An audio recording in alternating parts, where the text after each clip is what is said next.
Pymes, Perú. Y claro, ahora hay que hablar del derecho, hay que hablar de las leyes. ¿Para qué se dan las leyes?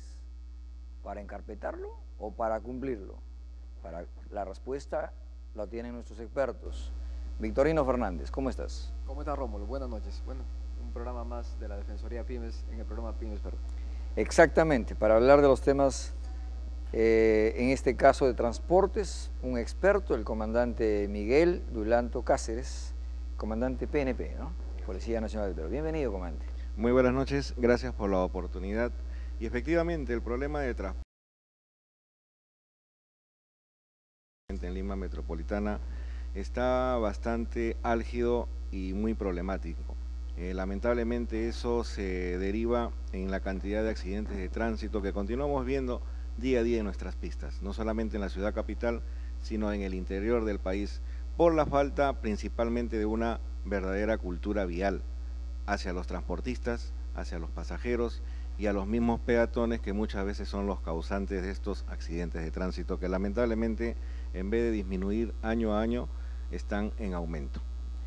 Ahora, lo curioso es que uno tira la pelota al otro, es decir, el Ministerio de Transporte dice, no, esa es tarea de la Policía Nacional del Perú. La municipalidad, cuando le conviene, dice, es tarea de Serenazgo, cuando no, dice, no, ese es un problema de la Policía Nacional. ¿Dónde descansa el tema, comandante? Lamentablemente, cuando hay accidentes de índole fatal o con lesiones graves y con numerosos heridos, en el caso de los omnibuses interprovinciales, por ejemplo, u omnibuses de transporte urbano en lo que es la capital de departamento de nuestro país, ahí donde sale a revisar cuál de las autoridades que acabas de mencionar es la, entre comillas, responsable de no ejercer su labor como debe ser. Recordemos que el Ministerio de Transportes es la que da las pautas a nivel nacional con los diferentes reglamentos que emite y la encargada de cumplir todo lo que en él está reflejado, ¿no? Es tanto la municipalidad.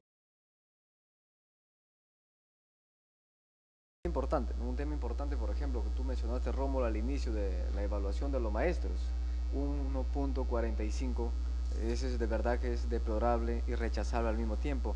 Si tenemos educadores con ese índice de capacidad, entonces, ¿cómo podemos incrementar un curso más que tan importante, el curso de seguridad vial, como este curso donde se enseña al alumno desde el colegio cómo cruzar una avenida, cuándo cruzar, cómo cruzar los puentes peatonales, enseñarles obviamente a transitar por las vías correspondientes? Si no se da esto, si no se pone más énfasis en esta situación, vamos a seguir viendo esta situación que sigue aconteciendo el día a día. Queremos hablar un tema básico, Rómulo, casualmente hoy día, el tema del transporte del interprovincial. Por ejemplo, el tema este lunes 21, este lunes que acabamos de esta semana, ha habido un asalto a 50 pasajeros de la empresa Tiglia que viajaba de Andahuaylas a Huancavelica. ¿Qué pasa? Han sido intervenidos, les han sacado fuera de la ruta 2 kilómetros, les han enmarrocado a 50 pasajeros, les han maltratado. Entonces, ¿dónde está la intervención de la Policía Nacional y de las otras instituciones? Yo quiero comandante, 50 enmarrocados. O sea, los delincuentes están tan armados. Tanto como enmarrocados no, diría yo. 50 personas lamentablemente intervenidas por estos fascinerosos que en la carretera intervienen en el vehículo interprovincial y normalmente los llevan a un descampado fuera de la ruta principal y ahí es donde cometen sus fechorías. Lamentablemente tocaste un punto delicado, el caso de la Sutran. ¿Qué es lo que pasa? Cuando se crea la Sutran, la función de la Sutran justamente es para que en toda la red vial a nivel nacional ellos ejerzan una labor de fiscalización efectiva. Pero la labor de fiscalización efectiva no quiere decir solamente efectuar presencia física. Todos a nivel nacional los tienen en un 60%. Solamente, ¿qué vemos en los controles? Verificación de los documentos, que no viajen menores de edad sin sus padres o no identificados, que los vehículos estén en buen estado, etcétera. Pero también la Sutran exige que los vehículos interprovinciales, por ejemplo, cuenten con su GPS satelital. ¿Y los tienen ahora Los todos? tienen, pero Nosotros cuando hemos hecho la visita a la Sutran, vemos que efectivamente están técnicamente implementados.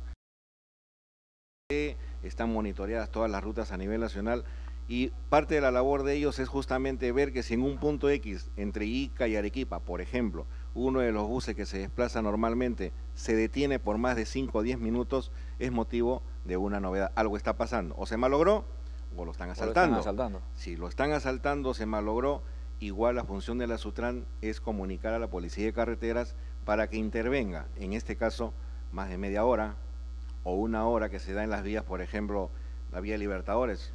Muchos asaltos han ocurrido ahí, que han demorado 1 o 2 horas. Y la función de la Sutran, ¿quién fiscaliza? Al fiscalizador. Al fiscalizador. Lamentablemente nos llenamos de pantallitas, de cosas técnicas, damos estadísticas, preguntamos cuántas papeletas o avisos a la policía ha dado la Sutran que hayan podido impedir este tipo de asaltos con el consecuente perjuicio a los pasajeros. Y yo creo que de estos hechos somos testigos, dando tu persona que viajas constantemente al interior del país. En el caso, por ejemplo, de la regulación de los asientos, hay muchas empresas interprovinciales que los asientos son bien reducidos.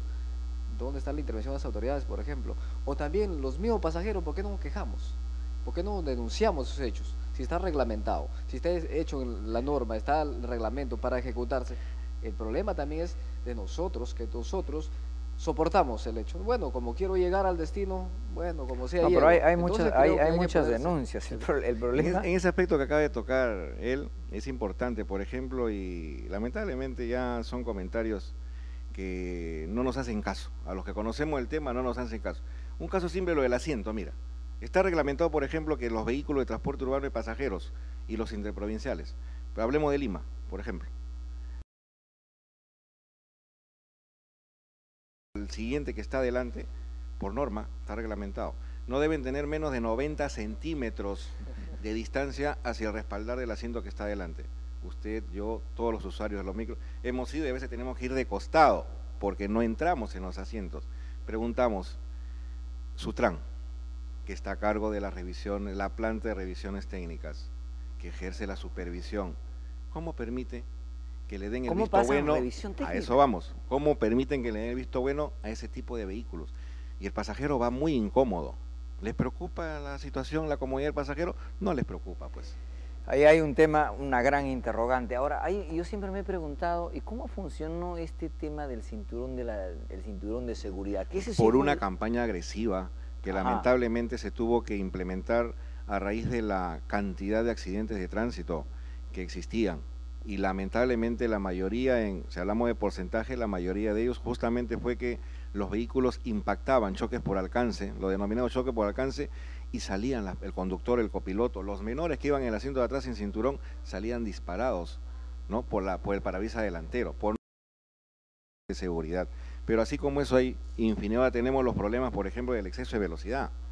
El exceso de velocidad lo conversábamos con él en las vías de alta velocidad que en Lima, evitamiento. En evitamiento, por ejemplo, ¿no ve usted una cámara, que es función de la municipalidad provincial, una cámara que controle la regulación de la velocidad máxima permitida en ese tipo de vías? Usted ve los vehículos de transporte urbano de pasajeros. El Callao lo tiene, ¿no? El Callao lo tiene, pero vamos a Lima. Y después le voy a decir por qué el Callao no. Lima, vía evitamiento, un ejemplo. Deben ir máximo 90 kilómetros por hora. Usted ve los ómnibus, no va a mencionar empresas, más de una empresa, vehículos grandes que llevan más de 100 pasajeros, van a 100. ¿Y cuando 110, van a competir? Y cuando meten el correteo, es una exposición al riesgo de esos 100, 120 pasajeros que a nadie le importa. ¿Dónde está la autoridad municipal? Preguntamos. Lo del Callao usted lo tocó, es importante.